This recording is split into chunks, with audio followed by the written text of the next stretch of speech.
Hello, everyone, and welcome to the Elite City Podcast. We've been away for a little bit, so sorry about that. All kinds of things get in the way sometimes, life and so on, but we're back. Well, not entirely, because Blasco's away this week. But don't worry, it's not just me. I know I've done that before, but it's not just me. Today, I'm joined by Paul, friend of the show who's been on a few times. So welcome back, Paul. It's good to be back, Rick. How are you doing? I'm doing well. It's good. It's good. Yeah. So this is going to be a little different than our usual podcast. We're not going to talk really that at all about like the on-screen product on AEW right now. We will get back to that another week, but right now we're going to talk about kind of a major story that's been happening in wrestling and in AEW specifically, which is counter-programming of shows and how WWE generally treats their competition. I know this is an AEW podcast, but it's relevant, I feel.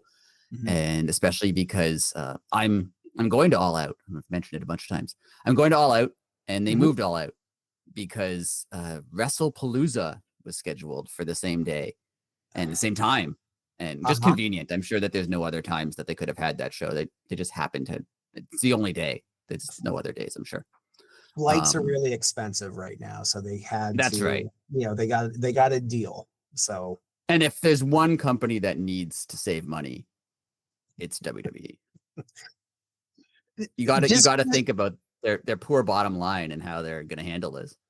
Just cue a picture of like Triple H as Mr. Burns, where he says this place is falling apart and the ceiling collapses and all the treasure falls on top of him.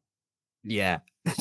Unrelated. Did you see, Nick Khan, who's like, I don't know what his actual title is, if he's a CEO or whatever, president of WWE, whatever he is. Mm-hmm. He was at some thing and some fan was there and they're recording him and they're like, hey, Nick Khan, I love WWE. I've been watching since I was a kid, blah, blah. But I gotta tell you, prices are pretty crazy right now. And Nick Khan goes, what? They're too low? And just like laughs the most like evil rich man laugh you can laugh. I'm like, haha, I could make them anything. It was great. That is, we need to send that back to the writer's room. That's too it's too obvious. It's a little on the nose. They'd be like, you know what? No, even a billionaire wouldn't act like that. Well, I don't know. Maybe that's completely on point for a billionaire. Yeah. So anyway, back to All Out. They did move it. It was supposed to be 8 p.m. and they moved it to 3 p.m. I wasn't necessarily happy about that because it kind of screwed up my day, but it's not the end of the world. I mean, I live in Toronto. The arena's, 45 minutes from me. So it's not like it's going to disrupt my life significantly to change the time. I'm assuming it will disrupt some people's lives. I mean, I'm sure that people who are coming from out of town who are planning on coming in and then, coming in, leaving Saturday morning, getting here around noon, hanging out, watching the show, sleeping over, and then going back, that kind of messes up their plans. Because if you have a flight booked or a train booked, or it's a multiple hour drive, that kind of messes with your plans. It also would probably, I know that they are having a bunch of indie shows and things surrounding All Out. Companies will have a show at noon when the pay-per-view is supposed to be at 8, so that probably messes them up quite a lot. Is All Out, I know it's in Toronto, it's not at Skydome, is it? No, it's at the Scotiabank Arena where the Leafs play. Okay. So, I mean, it's not a huge deal that they're moving it to 3 p.m., but I mean, it's a thing, right? To book your show at 8 and then move it to 3 o'clock. Sure. I had a bit of an issue with that they only announced it like last week and it's in 2 weeks. But in 3 weeks notice is notice. It's not day of show notice, but it's annoying to be like, oh, this was my plan for the day. And then they changed that. But I get it. I mean, WWE is WWE. And they're massive, and they're booking, Brock Lesnar for this, and AJ Lee, and everybody they can possibly find to come out for this show. So yeah, what we're going to start with is, what do you think about WWE doing this? Clearly, to me at least, on purpose. And what do you think of AEW's reaction to that, the fact that they're moving their show? I guess for me, I'm not at all surprised, and I think we're gonna I don't want to spoil everything we're going to talk about here today, but like, this is nothing new in terms of what the WWE, previously the WWF, would do with other companies. Um, I guess it makes sense. I don't think we're back at the day of the Monday Night Wars anymore. So I think having like counter programming when you're not the larger companies sort of makes sense to kind of accommodate just for better ratings and better viewership. Or if people are going to watch both, we want to watch like 12 hours of wrestling in an entire day. I guess it makes sense, but also like I feel like there's a bit of yeah, we have here in the show notes, does this show that WWE can bully AEW whenever it wants? I don't know. Like, I think that's, if you acquiesce in one thing, like when's going to be the next time? What do you do after the third time this happens, or the fourth time that this happens? I know that, I mean, it's Meltzer saying it, but I know when WWE booked Saturday night's main event the same day as All In, but All In was a daytime show. It was from London. No, sorry, no, it's not from London. It was from Texas, but it was a daytime show. It was supposed to air at like 1 p.m. or something. Like that was the scheduled time. So then or 2 p.m., I don't remember what it was. But anyway, when Saturday night's main event, it wasn't supposed to be, it was on the same day, but not actually against the time.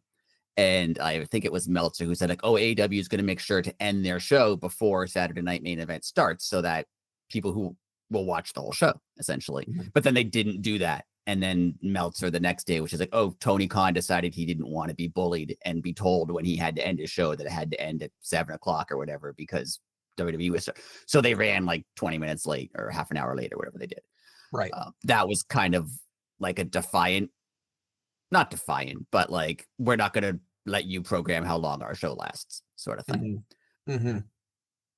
Now, because they are moving it, what happens if it's not going to happen, but say WWE was like, oh, we're also before WrestlePalooza, there's a special NXT show, 3 p.m. Like, are they going to move that too? I don't think they would, but I could see WWE trying to push them. Like, how far can we push this? Can we make them move it to a new day if we just keep booking on the same time? I guess that's my worry, because again, like when I've been on the show in the past, and you and I have talked about this, right? Like, I am much more a believer in having healthy companies rather than just one monolith. But and I think what we're starting to see very, very overtly is the erasure of this time period that WWE didn't seem to give to concerns to AEW. And even though they're not on the same level, I think in all these different criteria, we're starting to see the same thing that WWE has done in the past. And yeah, this worries me the more, because looking at the notes, I'm like, this is definitely a pattern of company behavior. And it is strange. You're right that it's happening now, because I get when AEW first launched that WWE was like, oh, we can't let them get a foothold in. So we're going to put NXT up against Dynamite because we don't want this we don't know what this new company is going to be. And we don't want to give them an opportunity. Right. And I get when AEW got really hot, when like CM Punk showed up, that they were like, okay, we're going to try really hard to make sure that whatever buzz this place has stops before it gets, potentially.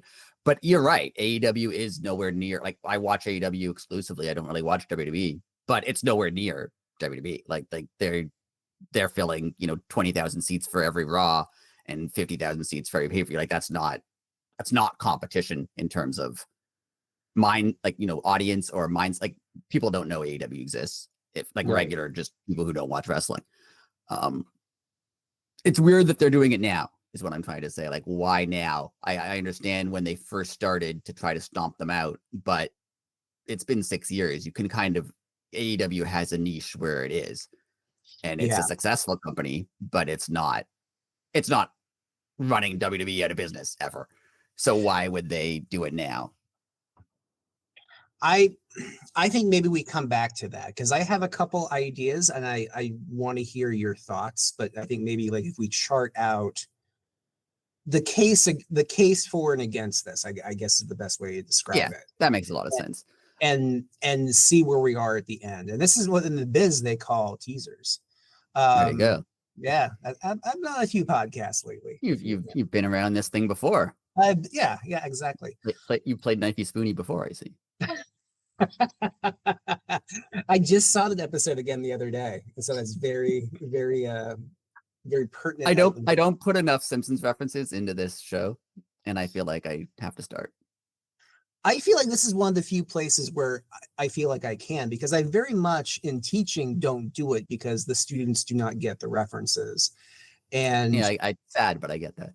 Yeah, but my daughter watches The Simpsons, and so I guess via her, I have more of an outlet for, you just need an audience of people in their late 30s and older. Yes, that's what you need. And yeah, we're older than anyway. We're old.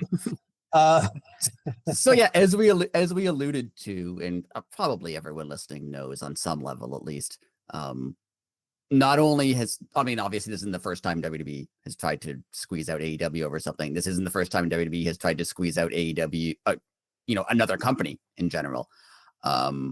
They've had a long history of doing that, and they've also, not just them. I mean, there's been a history in wrestling of squeezing out your competition, and I think you know a lot more about that than I would. Yeah, and I think when I say this, I am not defending the WWE in any capacity, right? Just by stating historical fact is not, but it's meant to wearing a Triple H t-shirt as he speaks right now. I am. I just dumped the water all over my hair and tore my quads. There you go. Was that where that was Kevin Nash that tore his quads? Oh no, Triple H tore his quads too. Oh, that's a couple times. Okay, that's right. They're okay. And Vince McMahon tore his quads. That time he walked down to the ring and tore both his quads at the same time. That was great. Honestly, that's the greatest moment in the history of the company. It is. I dare say. He's sitting in the ring, just screaming. It's great. Oh God, yes. Hey, actually, if you've never seen it, pause the podcast and go Google it. And go watch that. That's amazing. Yeah. So yes, continue. Yeah. So one of the reasons Rick asked me to come back was, I recently have done research into this and but really wrestling, when it you have the National Wrestling Alliance in the 40s, one of the reasons it exists was you have all these different territories that all have different competing world champions, and it's kind of confusing. So one reason the NWA is formed is that so they can anoint one dude to be the champion. But the real reason, I dare say, that they're getting together is so they can squeeze out sort of smaller territories and renegade territories, so they can kind of control eventually television rights, right? So eventually every territory, if you've watched any WWE approved documentary, you've seen the footage of here's a show for the AWA, and here's a show for WCCW, and here's a show for Portland Wrestling.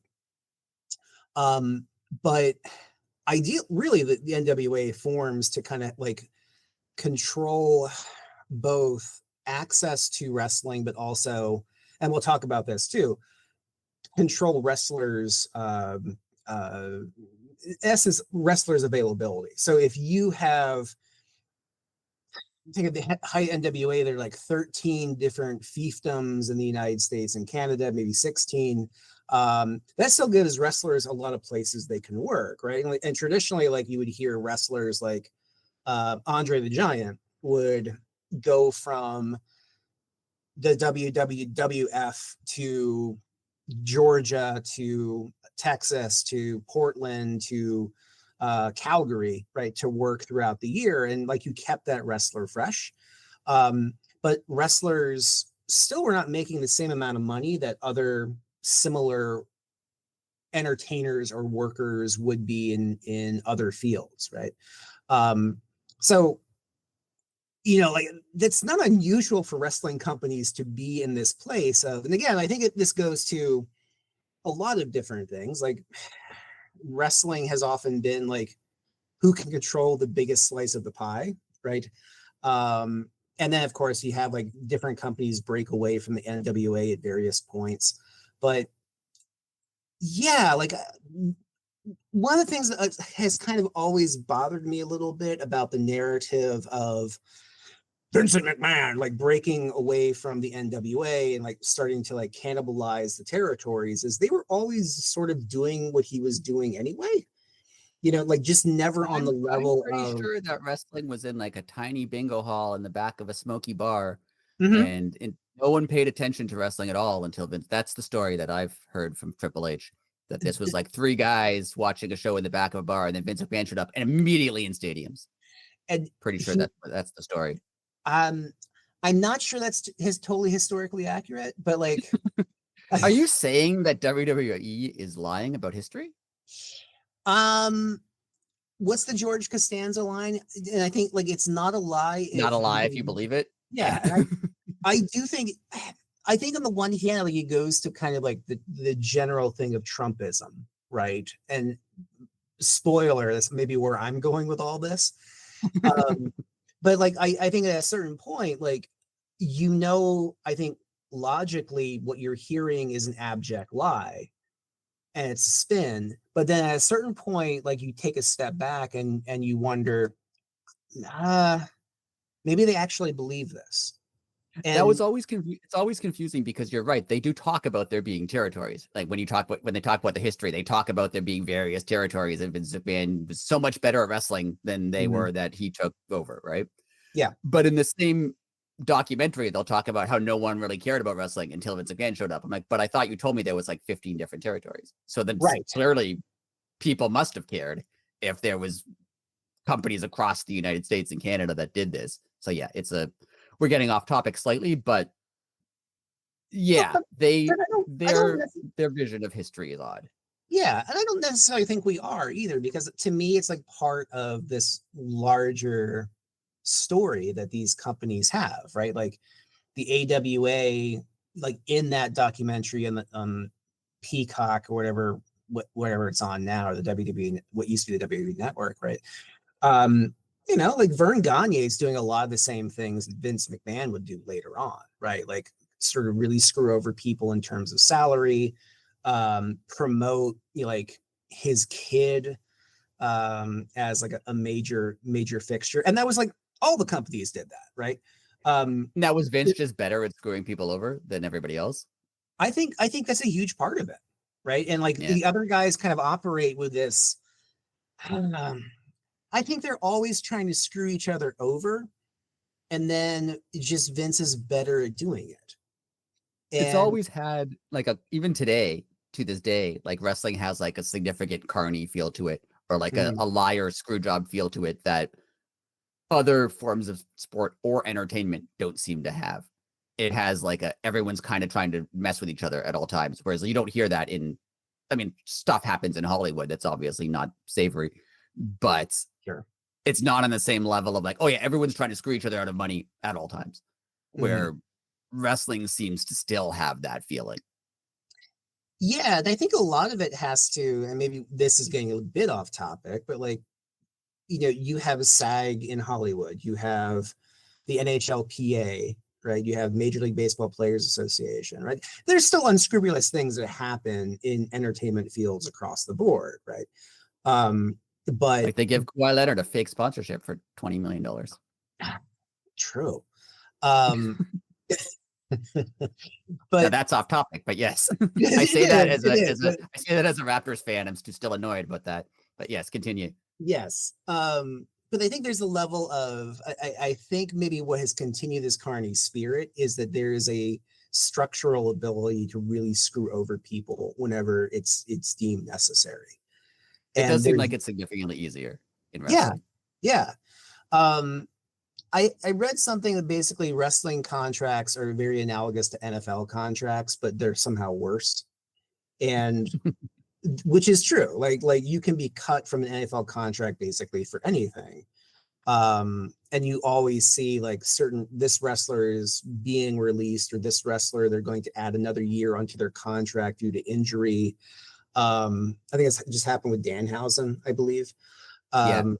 So yeah, I guess in part, like I think like there is just this impulse in wrestling companies to really screw people over and make as much money as humanly possible, and there's not the protections in place for the workers that there probably needs to be.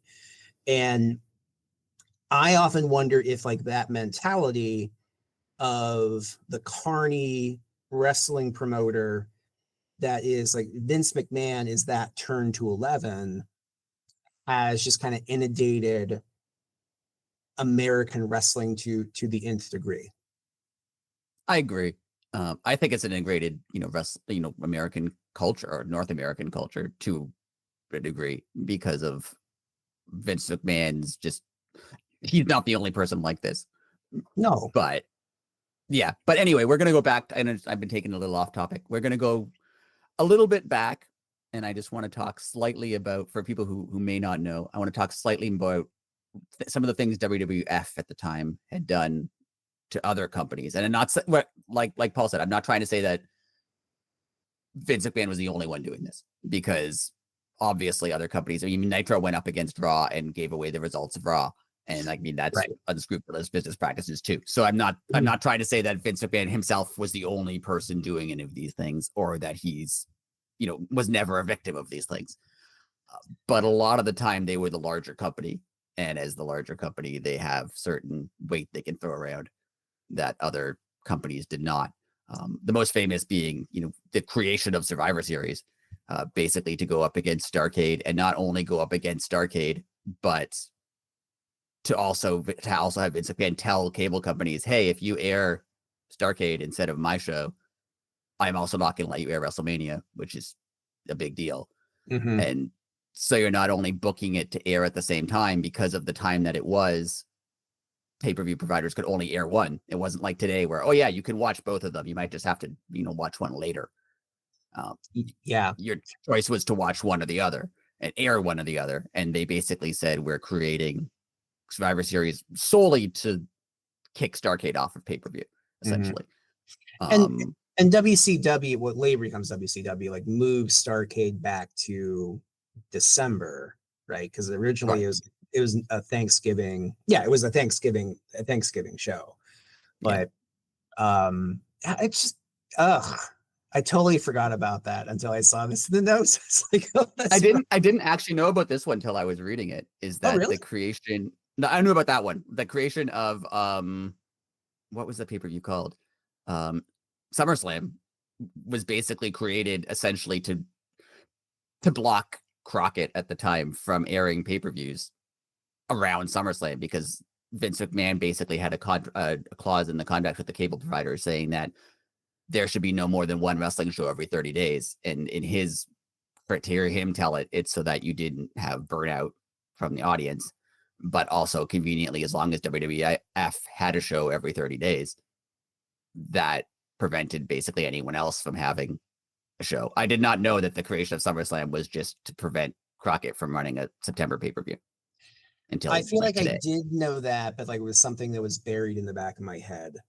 Right. Yeah. That it's not talked about as much as the Starrcade Survivor Series contract controversy, whatever you want to term it. I mean, even the creation of the Royal Rumble was done to counter-program against Jim Crockett, except the Royal Rumble was on free TV, so they were just saying, hey, you can either pay money to watch their show or our show's on free. So that's now, if you talk about the big four pay-per-views in WWF, WWE, three of them were created almost entirely just to stop another company from airing their show.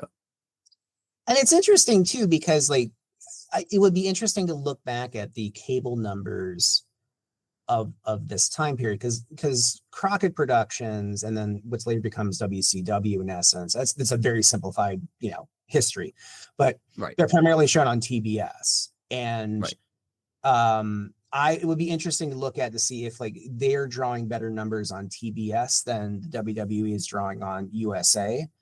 But in the same vein, like the way WWE spins it, right, is that, again, this goes back to what we were saying earlier, that again, like there clearly is a threat to them from Crockett, and an area they have never really had any sort of um sort of inroads, right? Like, and they can't allow a separate company to exist, so they're already trying to do this, destroy the other company, like these like secondhand nefarious practices, which, yeah, is very Vince McMahon. It's also very capitalistic in its structure, Yeah. right?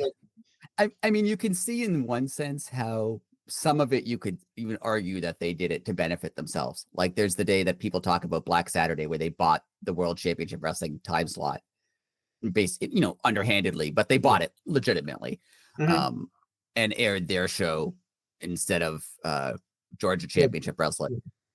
And you could argue that, I mean, WWF would certainly argue that, oh, we did it because we didn't have a time slot in the Georgia market, and that was a big market. So we wanted to have a time slot there, and that was the best way to do it. You could argue that they were helping themselves. It just also conveniently screwed somebody else. And made Ole Anderson forever an enemy of Vince McMahon. So Yeah. So there's that. yeah, yeah. Um, yeah, and I think like it's interesting too, because like you and I have talked about this quite a bit. Like you didn't have access to the Crockett WCW No, shows in Canada. And no. We basically got WWF, and then when Nitro started getting big, we got Nitro, but it wasn't like Monday nights at the same time as Raw. It was like TSN would air Raw, and then like Raw ended at 10 or 11, depending on when it was, okay. and then Nitro would air at like midnight or like the next day at like 6 p.m. or something. Like it wasn't on the same time. WCW didn't really have a foothold in Canada until the Monday Night Wars, and then especially when Bret Hart jumped over, then TSN was like, we have to put this in a better time slot.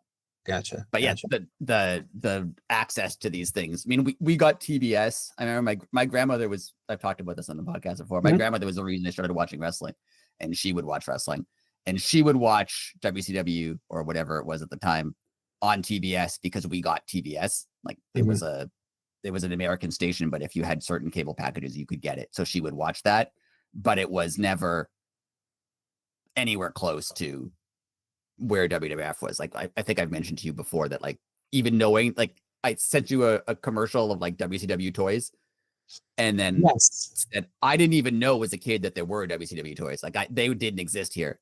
There was no such thing. It was weird. It's weird as an adult to be like, oh yeah, I did not realize how big Jim Crockett was or WCW was or any of these companies until significantly later in life. I grew up outside Philadelphia, and that was in kind of the tweener territory for the because like the Crockett WCW promotion would kind of like end at like the Pennsylvania Maryland border in terms of shows they would put on. So they would be in Baltimore, but they also do shows in Philadelphia. And so there was a lot of overlap of WWF and then WCW merchandising and I guess awareness on my part. But WCW is still relatively foreign to me, right, for the most part. And then when I would see WCW shows, I'm a like when my dad and I would watch it, it was on the one hand, like I remember like very clear, like because a lot of the shows talk about like Jim Herd taking over in like I think 89 or 90, and WCW becoming like a WWF light. And so I guess my like thinking about my own memories of this, but then it's interesting to me that if you go back and watch 1988 WCW versus 1988 WWF, they're completely different products. It is the Georgia style, North Carolina style, like classic wrestling. And then, you have,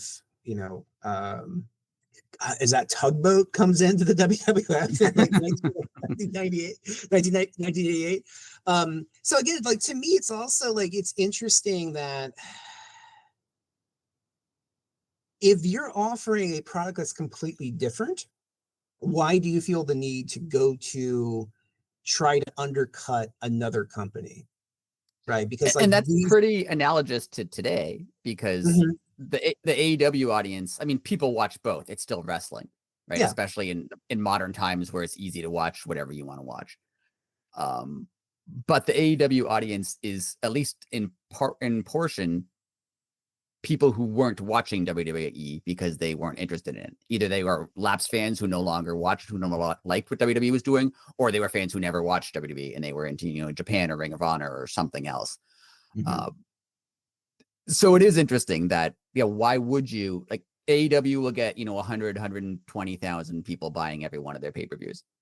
And that's pretty consistent. Like, pretty consistently, those people will buy an AEW pay-per-view every single show. Sure. Um, and I don't think that those people are going to say, I'm not buying it because Brock Lesnar is wrestling John Cena. Like, I don't think that there's a lot of crossover there. Mhm. So it is weird that why are they, just like with, Georgia Championship Wrestling, like they really just don't want anything even in the remotely same area to exist.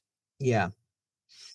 Which I get. Like, you know, I get that from one standpoint, but for me, I guess like I'm looking at like some of the things that you wrote down, and so I'm very struck by this. And I think you kind of alluded to it earlier. So this is Vince McMahon on competing with other companies. I'm not going to do the Vince McMahon voice because I'm teaching again. I don't want to blow out my vocal cords, but Ted's philosophy, this is Vince McMahon, was let's go get hurt. I'm going to hurt my competitor. That's not mine. I want to go compete. I don't think we drove WCW out of business.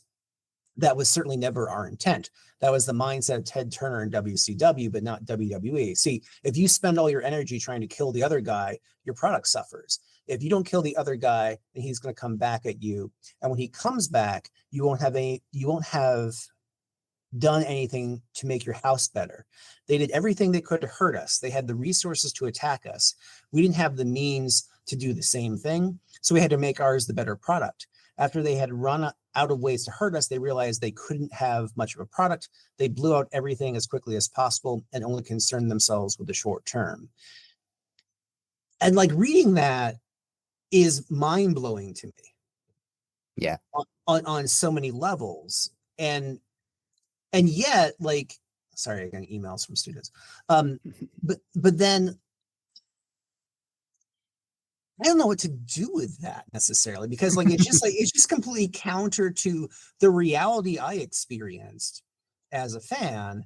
And like it's parroting a lot of the things that we're hearing from the WWE currently, but in a slightly different way. Like I think they're not like blaming AEW per se about like,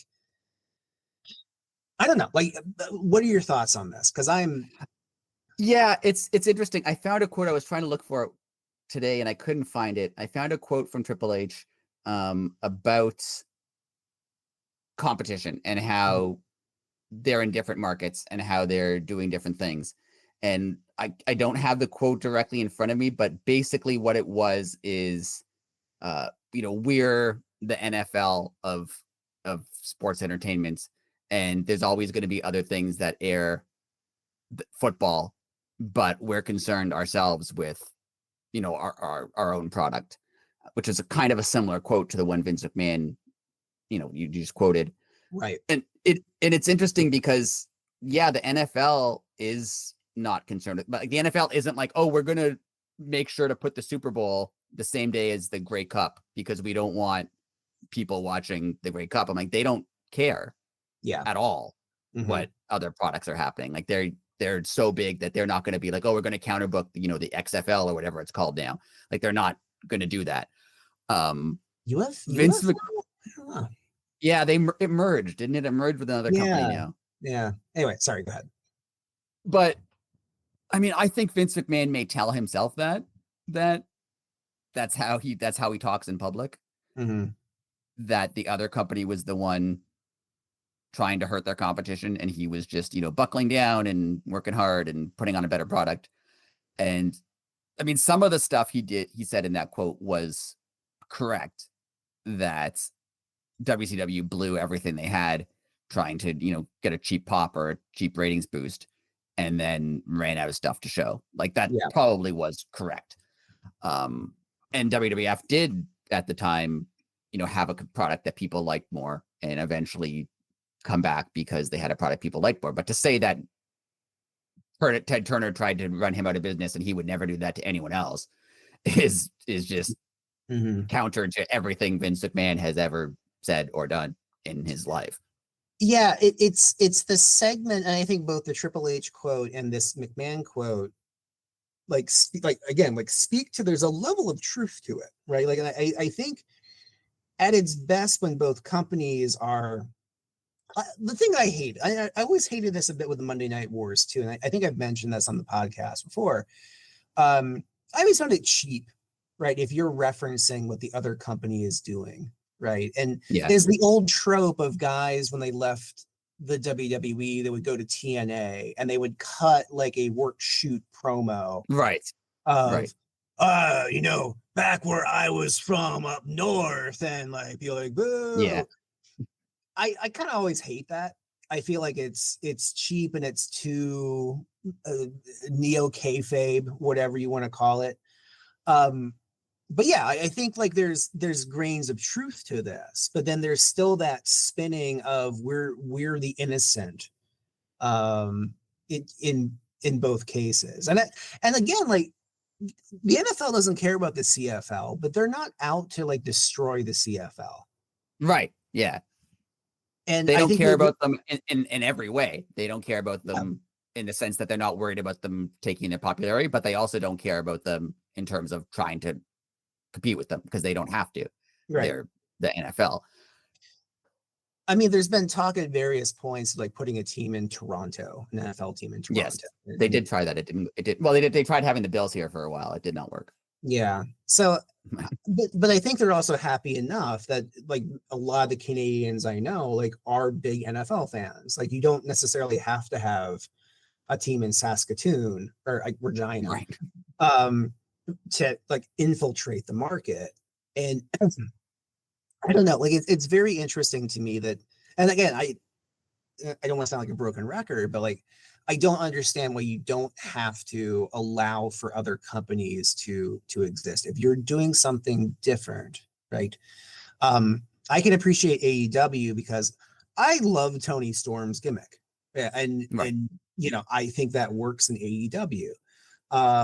I think some of the stuff that Rollins and Punk have done in WWE the last year and a half, 2 years, works really well in WWE. It could also work in AEW, and like there's some overlap there, but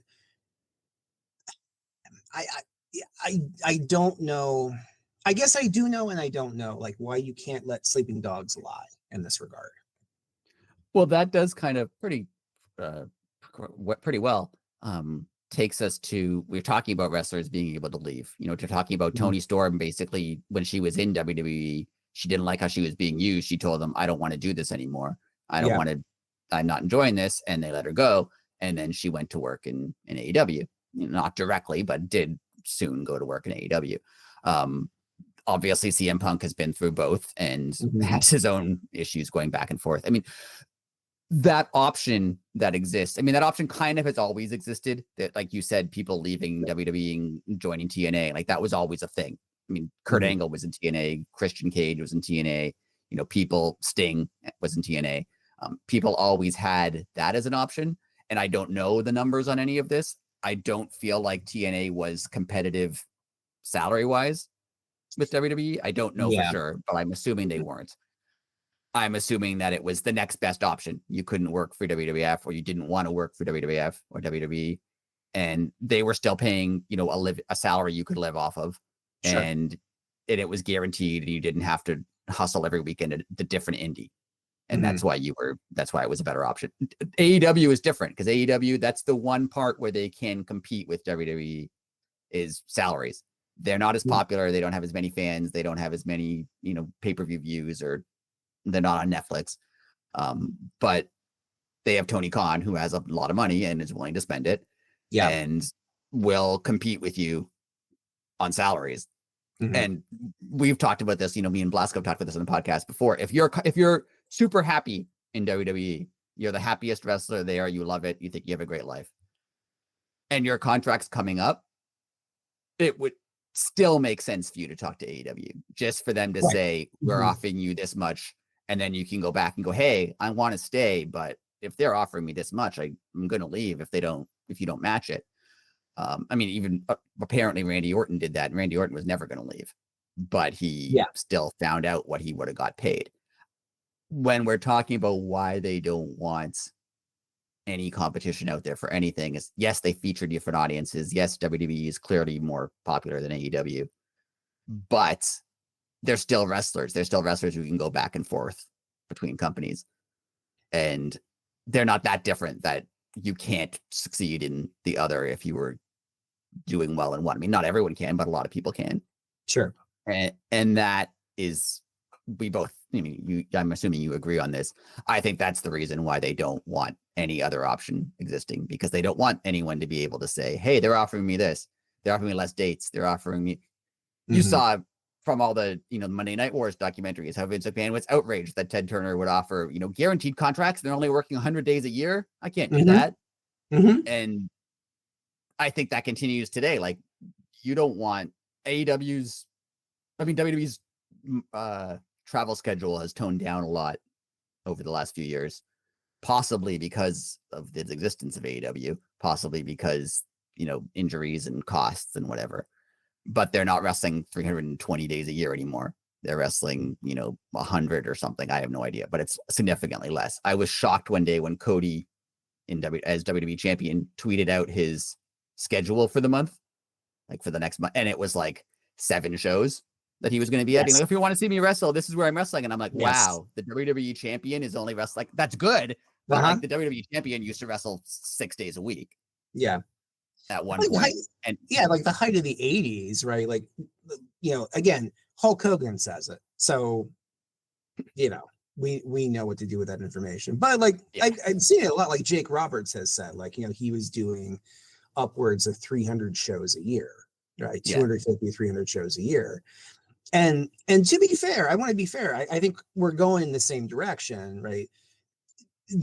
From everything I've read, working at the WWE now is a lot better than what it was 10 years ago, 20 years ago, 30 years ago, right? Oh, for sure. Dates are less, salary is probably better. They're not as restrictive about you doing other media without their permission. You're still not wrestling for other companies. I mean, you might do for TNA or might do a one-off here or there. Yeah, and certainly seems to be companies that they already have sort of an agreement with. Yeah. And I guess to an extent, AEW is the same way, right? They're a bit more liberal in terms of smaller shows and independents, but you're like the whole kerfuffle with like certain AEW guys can't work for AAA in Mexico versus CML, right? CMLL. I think that was a AAA CMLL issue, but yeah. Yeah. Oh, that's right. Yeah, right. But from what I've heard, the rule in AEW, right? Correct me if I'm wrong. I've heard for wrestlers in AEW, they can wrestle for anyone as long as it's not the same day as an AEW show and it's not like a nationally televised thing. I think you're right. I think that's the rule. Yeah. So things are getting better for wrestlers, but I think ultimately, again, looking at the long picture here, right?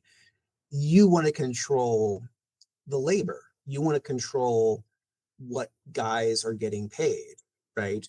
And if you can, I always think of this, like back in the territory days, like if you were Andre the Giant, if you were Ric Flair, if you were Harley Race, right, you're making $200,000 a year in 1970s money.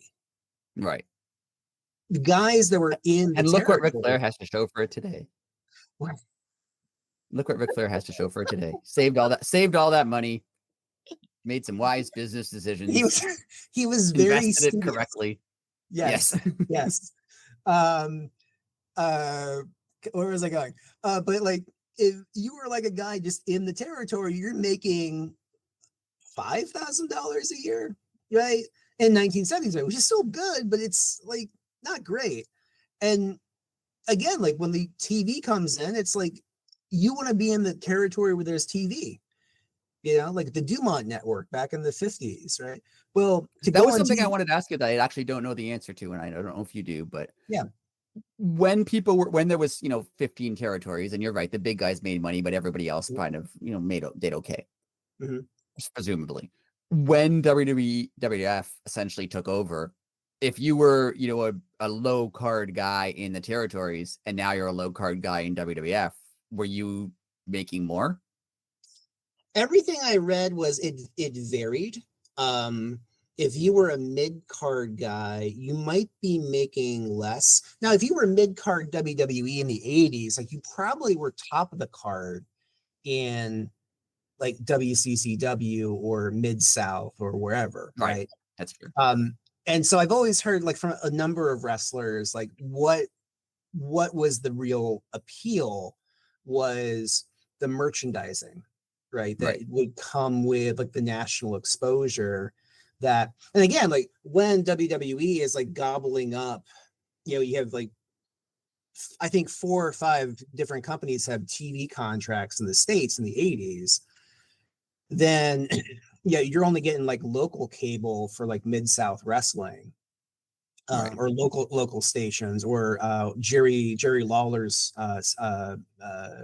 Memphis wrestling is only in like Tennessee and Kentucky. But like you figure like you're on national TV, people are going to buy your T-shirts nationally, and you're getting And I cut mean, of the they had a merchandising machine where, like, yeah, I remember getting not just WWF magazine, but getting a WWF catalog with like all their shirts and stuff in yeah, the mail that you could mail away for. You didn't even have to mhm, go to a show.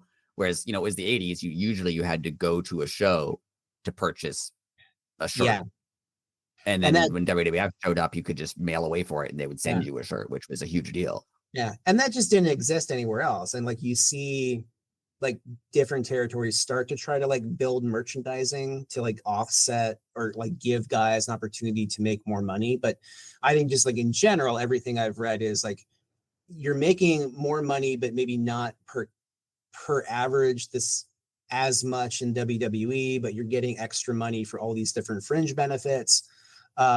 If you're a low card guy, again, Mid South, like you're probably making a lot less money by that point because like the gates just start going downhill, Right. and everyone's just like, like the Florida territory in the 70s with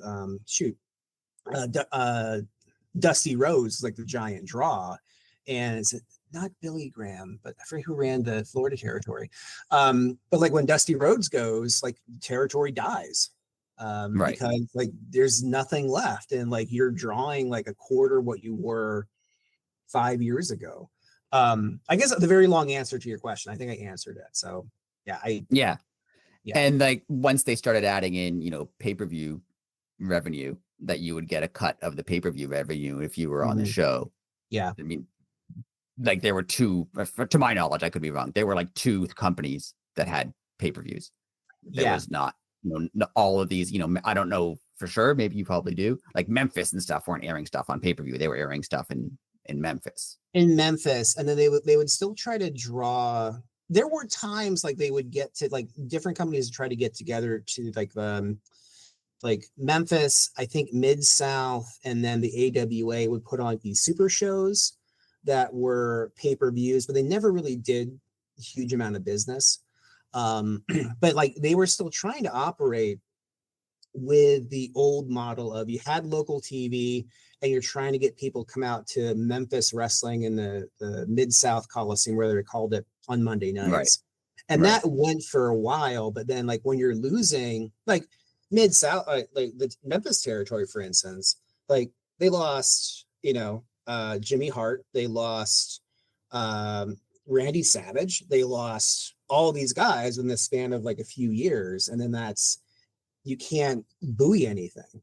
So, Yeah. and to McMahon's credit, at various points, like I can't believe I said to McMahon's credit. Um, I'm going to hell.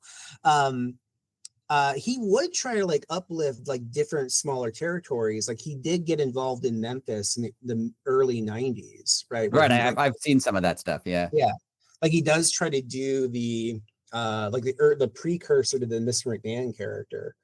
Right. Um, And then he does have like the developmental territories, like in Florida, and then And I mean, he had some involvement with ECW, like financial involvement with yeah, ECW. yeah. So he would do that at various points, but it was always in the vein of like you're operating as developmental territory, like Smoky Mountain and then like ECW. So yeah, it's not on like equal footing. It's I mean, just it's kind of similar to the TNA agreement they have today, yeah, where TNA talent will come to NXT, NXT talent will come to TNA. John Cena or Cody Rhodes isn't coming to TNA. no. It's an NXT TNA agreement, not Mm-hmm. a WWE TNA agreement, really. And Yeah. from what I've heard from that is, again, this is Meltzer, and Meltzer is not Hogan in terms of reliability, but he's Meltzer, so you never know. He's Hulk Hogan light. Yeah. But his statement on this was that they want TNA to be the number 2 promotion, and they want TNA to be the number 2 promotion because they can control TNA. He has the actual, where's the actual quote? They, yeah, I know it is in here. Here we go. They really want TNA to become the other promotion because they can control TNA. This is major full court press. They just want this guy, Tony Khan, out of the box, and they know if the numbers stay good, he's going to get a renewal for a much bigger number, like he just did. He's already very profitable, so the number will make him incredibly profitable. And they never got it, and they never get away from him, and they'll never get away from him or anything else. So they feel like now is the time to make sure that this is his last contract. Mm-hmm. That is true about TNA, at least from my experience. Is Raw here before it was on Netflix was on a channel called Sportsnet. Mm-hmm. And it aired there. All the WWE shows aired there, and then they all moved to Netflix, and now they air TNA. And TNA was never had, TNA is technically a Canadian company in the sense that a Canadian company owns TNA, but they have shows in Canada, and they do okay. I went to one. They get a few hundred people. Like they have shows, but they're not. I don't think they would ever be. Oh, this is the replacement for Monday Night Raw Right. from a network executive's viewpoint. I feel like in that situation, that might have been WWE, and I've heard Meltzer allude to this as well. That might have been WWE putting their thumb on the scale of being like, oh no, just we'll leave, but you hire this company and they'll be fine. And like putting it even maybe they're not a financial stake in it, but even just putting in a good word for them. Oh, air this company. We know them. They have a good show. Don't air the other company. And that is sort of like what you said they're doing with Mid-South, or what they did with Mid-South, they did with ECW. Like, oh, we're going to prop up or help or support another company, but it's a company that we're going to make it pretty clear that they're below us. Yeah. It's like that subservience, right? Like, and again, like, and like looking at all the notes we have here, right? The idea of controlling talent. It's like controlling talent, controlling companies, right? Like that's like I wonder if that will kill, like, what what we were talking about. People, you lose your job at WWE, you get released or whatever, and then I mean AEW can only hire so many people. So even if you're very talented, there's a chance AEW will probably, especially recently, they've been a lot more stringent with who they're hiring. Yeah. I wonder if the option of working for TNA still exists, or if WWE released you because they're quote unquote difficult to work with. Does that filter down to TNA, who now will also not hire you because their partner essentially feels like you're difficult to work with? It feels like there's just going to be like a unofficial blackballing of people at various points. Like I could see that occurring. Like certainly there are people that have the reputation of being difficult to work with in all sorts of fields, that the talent or the skill or the the money making ability is just always going to get them a new job, right? And I mean, we've talked about CM Punk a lot on this podcast. Yeah. And other people, even like God, like if you're like, who's the Alex Galchenyuk? Like he Yes. scored 30 goals like 10 years ago. Someone's going to give him a contract and get like at another point, right? But I think the other thing too is that like the companies for the most part, I put AEW in this category too, but like they also have a history of,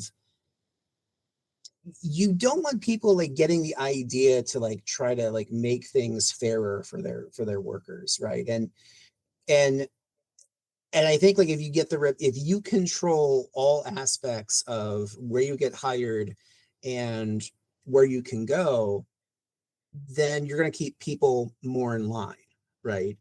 In every way. Even like if you diminish the capacity of AEW to hire more workers or more wrestlers, then you're doing it by like proxy.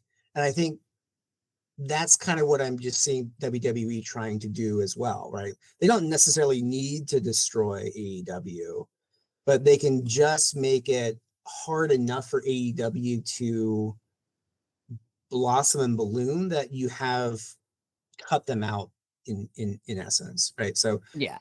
um And I mean, Tony Khan is a billionaire, obviously, but yeah, I'm assuming he has a budget for this company, right? I'm yeah, assuming that he might break the budget if, you know, John Cena suddenly walks out on WWE, he would find money to pay John Cena. mhm, But I'm sure he has a budget that he's operating under. And you're right, if they get to the point where he's spending significantly more money than he thought he would spend, or making significantly less money than he thought he would make, like even a billionaire will eventually cut their losses and move on. yeah, yeah, If they can make it so every AEW show is attended by 500 people instead of, you know, 3,000, 4,000 people, there's going to be a point where he's like, well, I have to cut staff, I have to cut wrestlers, I can't yeah, keep paying this much money to people to, you know, get 500 people in attendance.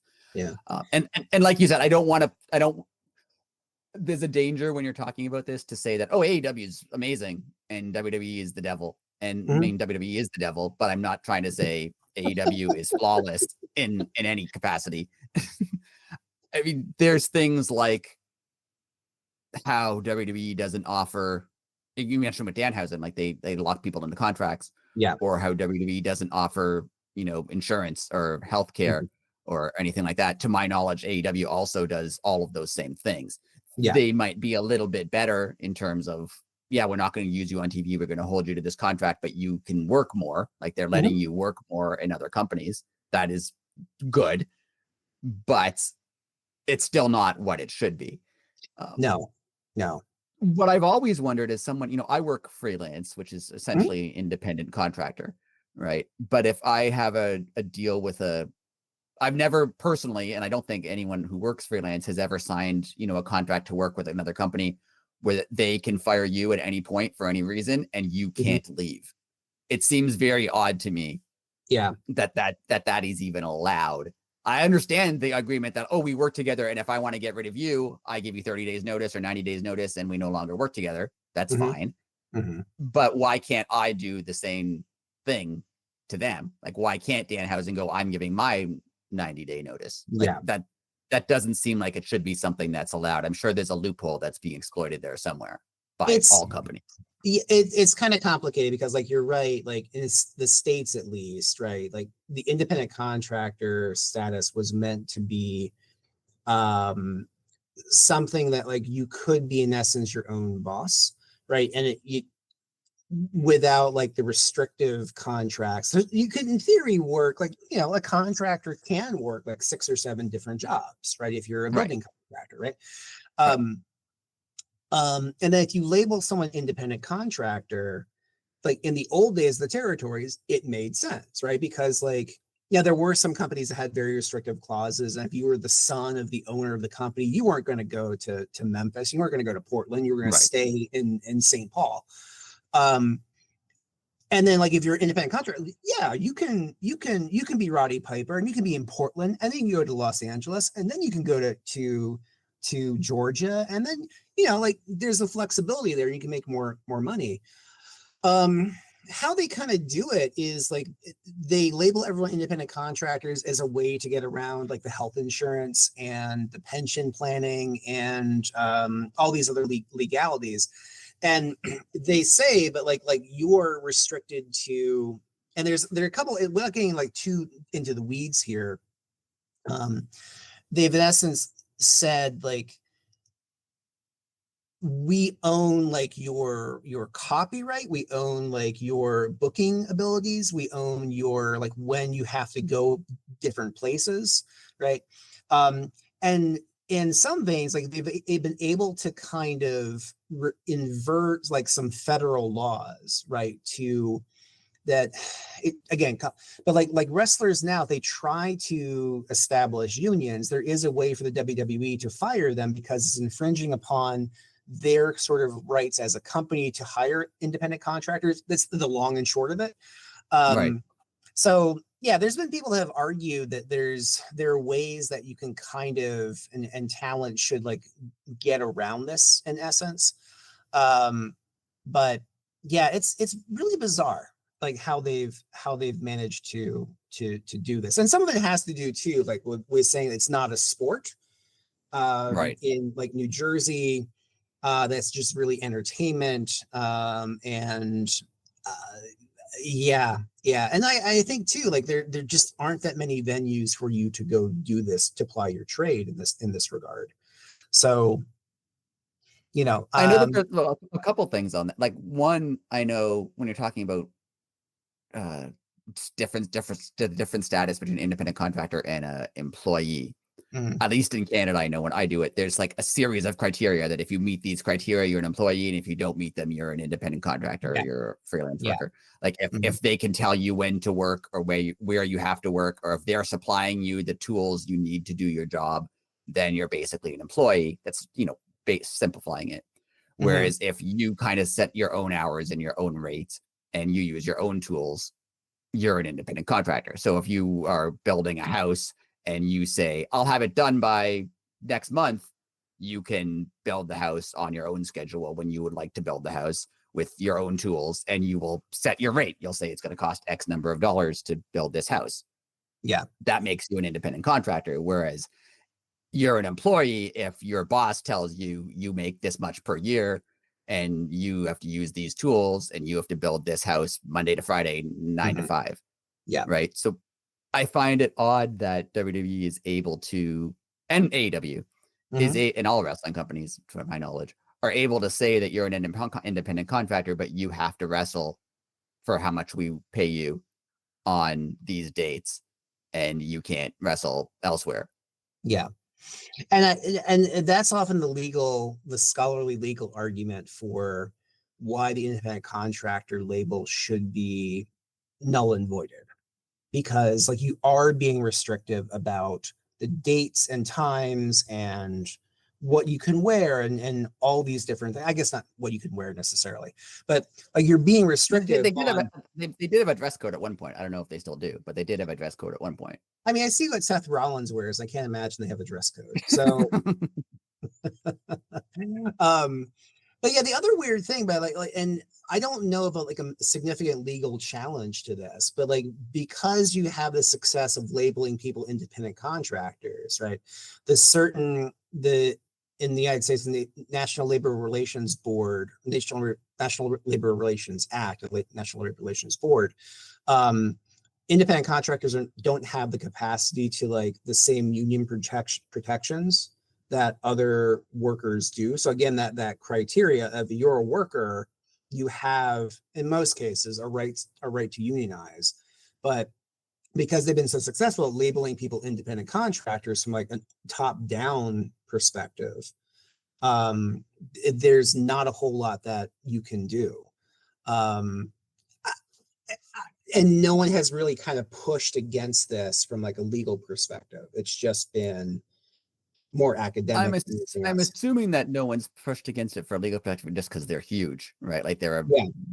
multi-billion dollar company that you're not going to, like, whether you're an individual or whether you're the government, not this government, but a previous government. Oh man. No, I mean, this government seems to be perfectly fine with the things WWE is doing. Yeah. But This government is totally fine with people like working in coal mines with no protections I mean, before you help you. no government has ever taken them to court over the independent contractor status, and no person, to my knowledge, has outside of like trying to file a civil suit on it. Yeah. And there's been like the Raven led a class, I guess like a class action suit against I think the WWE for back pay, and Jesse Ventura sued, but Jesse Ventura sued for like back pay. It wasn't like he was filing for anti-union Right. litigation. Um, But those show that, I mean, just there shows you, just Ventura specifically shows you what happens when you mess with them, because for a long time they just cut him out of everything, right? Like they would redub over his commentary, and so that he didn't get any royalties and anything. And not only not royalties, but I mean, you're a wrestler, you're doing it for, but you know, every wrestler has an ego. You want to be famous. And if they could just wipe you out, if you don't, they don't like what you're doing, right? They could just, especially when they were the only company and they own all the footage and they own history, they can just pretend you didn't exist. And I feel like that is always a threat that exists for any wrestler who wants to, you know, sue them or speak out against them or say anything that, like, especially when they were the only large company around. Yeah. Your career's over. Your career's over if you do that. And it's funny because I was listening to a podcast yesterday because I'm gonna go see the new Spinal Tap movie that comes out this week, and I'm going somewhere with this. But like the guys, you know, Christopher Guest and Michael McKean and Harry Shearer, like they sued, and Rob Reiner ended up suing these production companies because Spinal Tap was funded through like this independent-ish company in 82, and they were bought by a different company, and they were bought by a different company, and they were bought by a different company. And like the Hollywood like bookkeeping is always show a loss, do that as creatively as possible, so you like less you have to pay out, right, to especially like actors. And so they sued for, in essence, back royalties, and made a significant, windfall on that, but also created an LLC of their rights and likenesses, or their likenesses of those characters, so no one could use it before.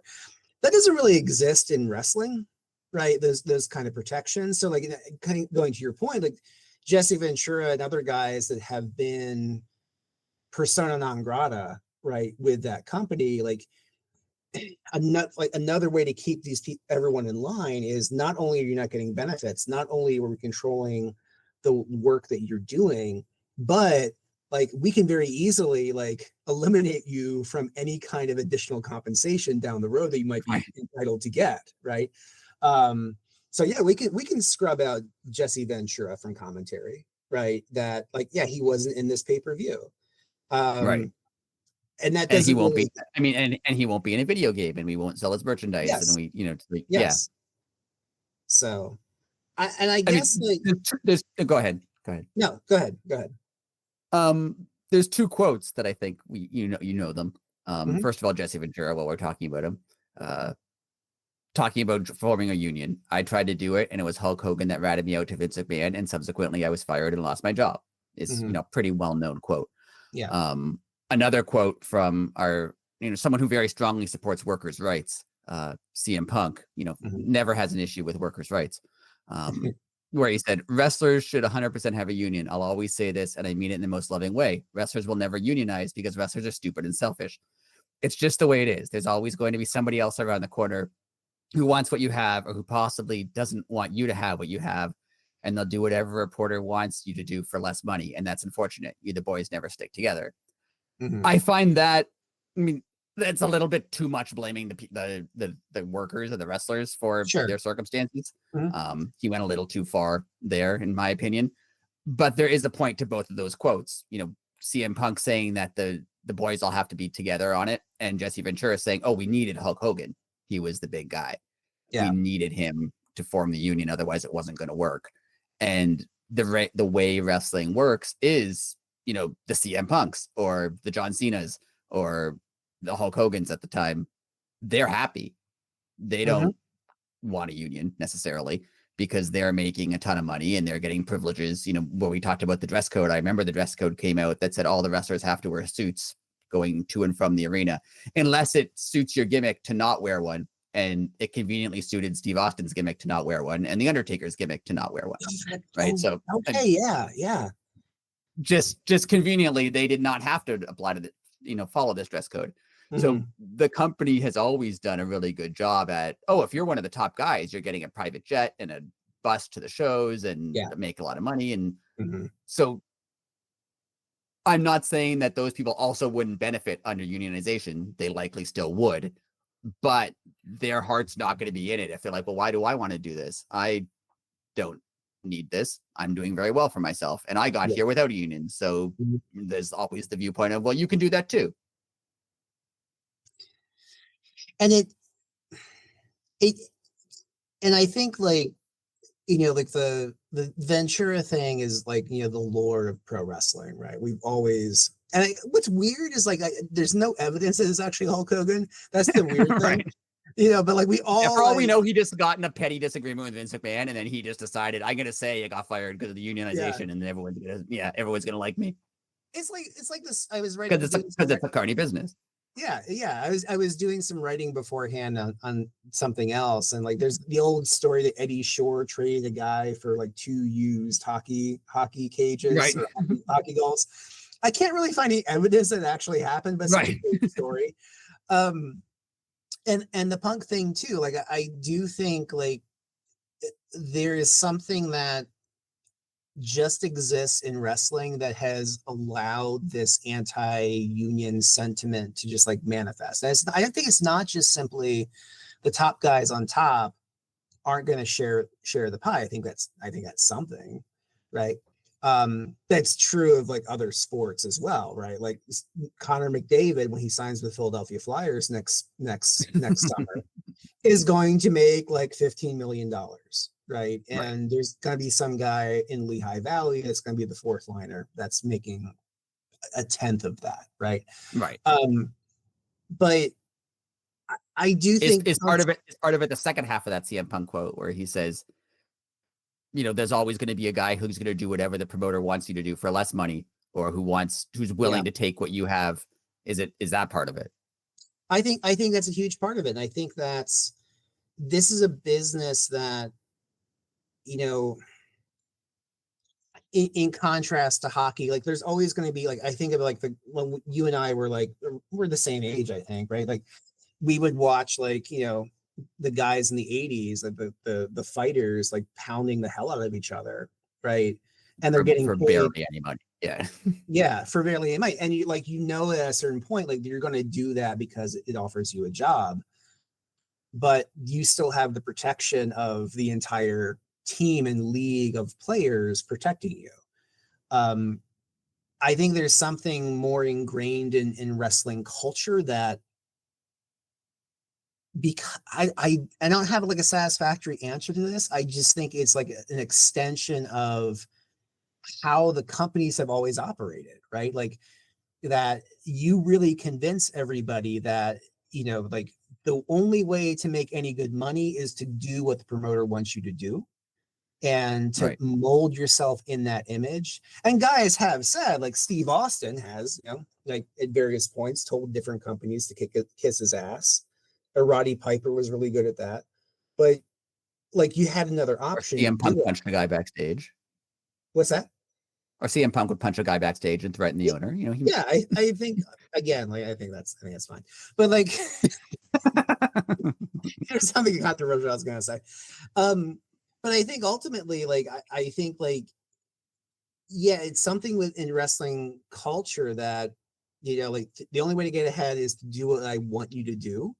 And if you don't do it, what are your options? Right? We can blackball. And sports have always operated like that. Theater and movies have always operated like that too. and But the guys that you mentioned who were able to speak out against it were, Steve Austin or CM Punk or Roddy Piper. Like they were big names that could yes, say, yeah, I'm going to tell this guy to kiss my ass and leave. And they don't care if that wrecks their image because they make enough money that like, yeah, if Steve Austin in 1998 told Vince McMahon to screw off and he hated him and got in a fight backstage and did whatever, like WCW would hire him the next day, oh my regardless God, of what he yes, did. yes, So like they were now that the top topic, but now that Hogan's gone, a bunch of stuff about Hogan's came out, and he was in talks to come back to WWF in 1998, like for all the things that happened with Vince McMahon yeah. and Hulk Hogan. They'd hire him back in a second if they could, Mm-hmm. right? So it is. there is a cultural aspect of it, doing what you're told, and then the only people who get to break that culture are, the top guys who can get away with it. Yeah. And there just aren't enough top guys, right? They're just like the staying power of, I would say right now, like the top guys in both companies, like probably 10 at Right. most, I mean, from what I've heard, I mean, that was basically WWE's plan for a while after, Brock Lesnar got a big push in, early 2000s and left. Mhm. Essentially, their plan was, oh, we never want one guy to be the guy.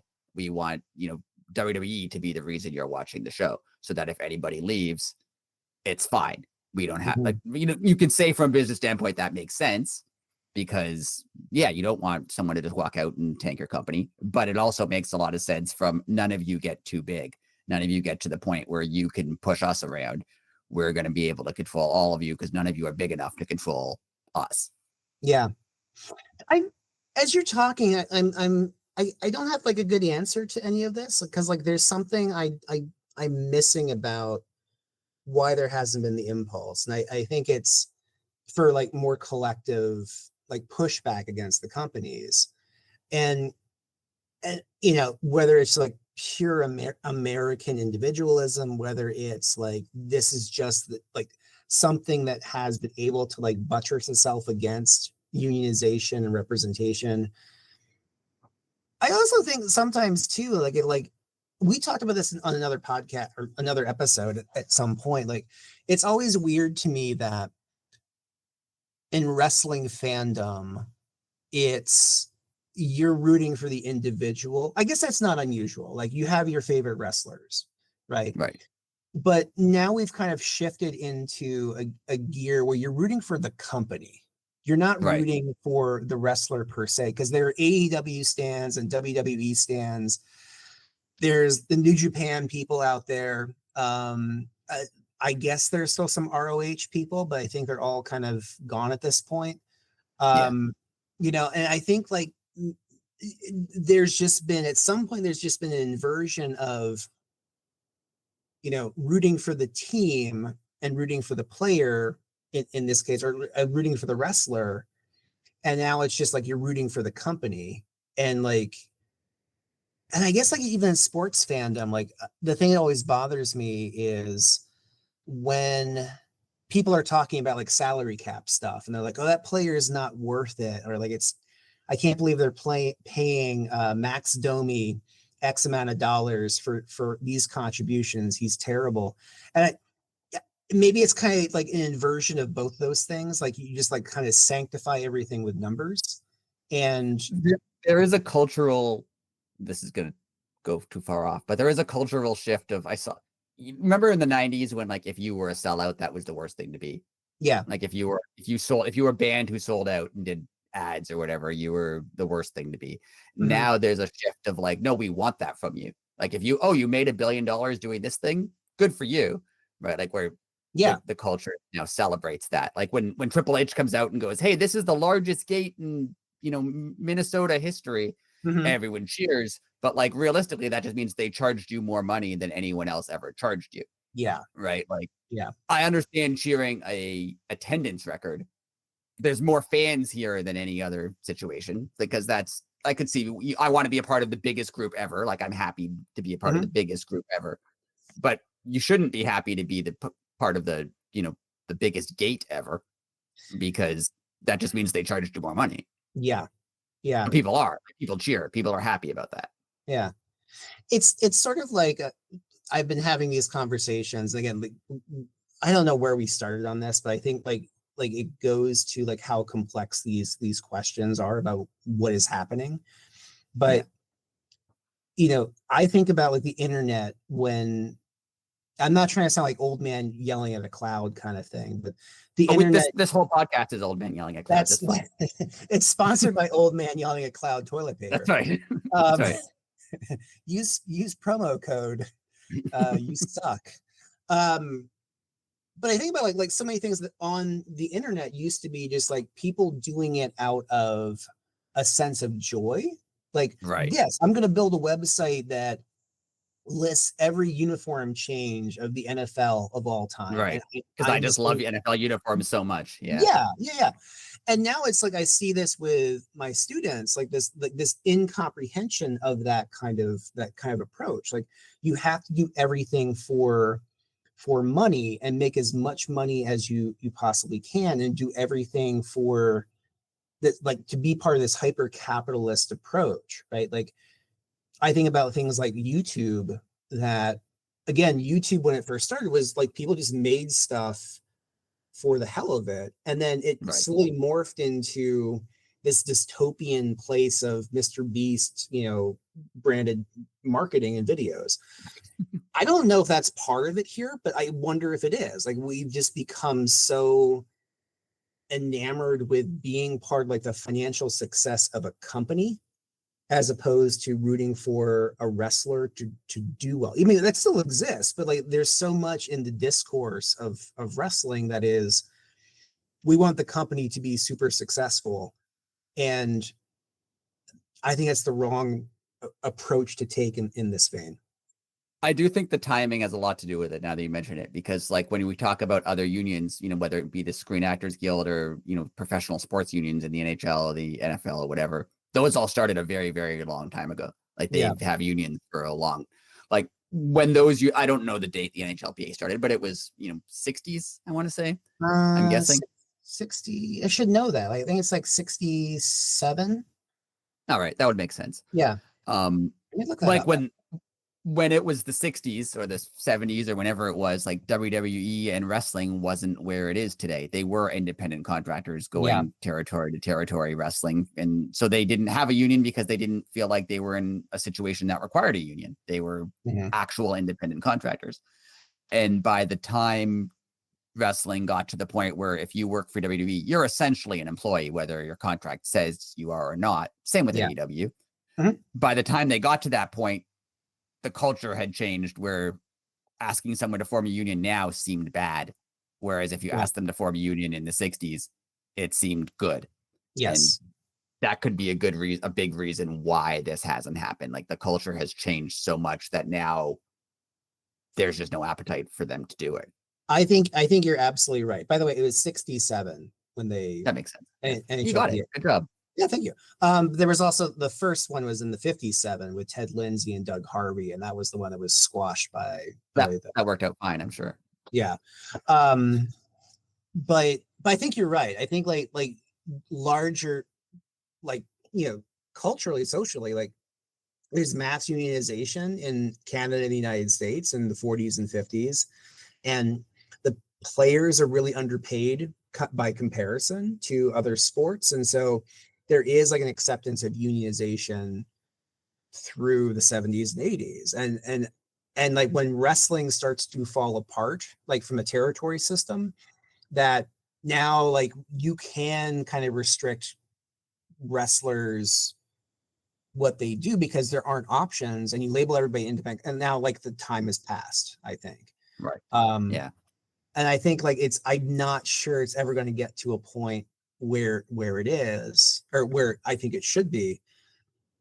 And then it goes to this whole question of like, what's the WWE trying to do here? And I think they're at a point now. I think they feel empowered to do this. I think like we are at a place in entertainment where it is for the most part about just like complete absorption of everything. And I think also ideologically, like I'm not totally sure of the Khan family's politics, but I certainly know the McMahon family's politics. Right. And it don't take a genius to figure out they feel very empowered right now. Right. And if this is the moment to try to squash all competition and like build like a sort of like 1930s Hollywood studio system, you control vertical integration of everything, then go for it. Who's going to stop you? That's a really good point of why try to squash AEW now, because they're emboldened now, they're empowered now to do, and no one is going to stop them at this point. No. Well, I think we should end it on, that very happy note. Like that's I do want to end it with one quote from Vince McMahon that I have to get in here sure, because it's from sure. the Mr. McMahon Netflix documentary. And That's it might have been Vince McMahon being honest. I can't tell for sure because it's Vince McMahon, but it might have been Vince McMahon being honest. And the quote is, some might think it might be hypocritical of me to say, okay, don't hurt someone else. I just do what's best for me. Yet when someone comes after me, I don't think they have the right. Sure, they have the right. What I say a lot of the time is totally different than what I think. And the public doesn't understand that sometimes. As a businessman, you have to throw things out there that's not really the way you feel, but it controls thought process by doing that. I thought that was interesting on multiple levels in the sense that he knows he's a hypocrite and doesn't care, thinks it's fine. I thought it was interesting for him to say, no, they do have the right to compete against me. I'm just going to say they don't because that controls the narrative. And WWE, what they love to do and what they're very, very good at, and, their friends that we know of are all very, very good at, is controlling the narrative by just saying things are the way you want them to be and daring anyone to challenge what you're saying. And that exists in their competitive nature. That exists in basically everything they do. They will say, wrestling was tiny and nobody watched it forever until we showed up. They will say that, they don't pay attention to any other company when they obviously do. And just because they say it and because of the size that they are, they can get away with doing that. I think I think it's like that's a perfect quote, right? And I think that we're not treading on new territory here, or new thoughts, connecting Vince McMahon with other prominent older men. Right. So I think that's a huge part of it, is just, and again, we should end on a happy note though, I think. Do you have a happy note? I have an essay on all of this. Oh, that's not really happy. It's coming out at least next year. Well, you can plug yourself, and then we can do a happy note. Yeah. Okay. So what that's do you have to plug? I got a few things to plug. You can buy my book for All Play No Work, but I have an article coming out, Monday Night Labor Wars, I believe next year, in a book looking at union representation in television,